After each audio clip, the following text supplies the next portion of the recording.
ইসলামের এক অদ্ভুত ও বিস্ময়কর অধ্যায় হল মঙ্গোলদের ইসলাম গ্রহণ। বারকে খান মঙ্গোল সাম্রাজ্যের প্রথম মুসলিম শাসক। হালাকু খানের চাচাতো ভাই ছিলেন বারকে খান। চেঙ্গিস খানের নাতি হালাকু খান যখন বাগদাদ আক্রমণ করেন তখন দাজলা নদীর পানি মুসলমানদের রক্তে লাল হয়ে গিয়েছিল।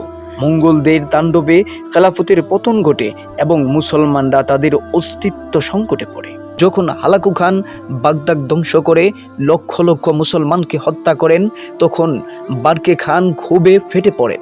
তিনি বলেছিলেন, হালাকু খান মুসলমানদের সকল শহর ধ্বংস করেছে, আল্লাহর কসম আমি এর প্রতিশোধ নেবই।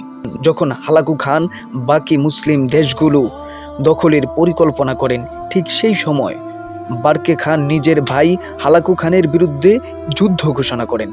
তিনি মিশরের মুসলিম বাহিনী মামলুকদের সাথে মিত্রতা করেন, ফলে হালাকু খান আর সামনে এগোতে পারেননি। ইতিহাসে এটি প্রথম ঘটনা যেখানে এক মঙ্গোল শাসক অন্য এক মঙ্গোল শাসকের বিরুদ্ধে দাঁড়িয়ে ইসলামী বিশ্বকে রক্ষা করে। যে মঙ্গোলরা তলোয়ার দিয়ে মুসলমানদের জয় করেছিল, ইসলাম শেষ পর্যন্ত তার আদর্শ ও সৌন্দর্য দিয়ে সেই মঙ্গোলদেরই জয় করে।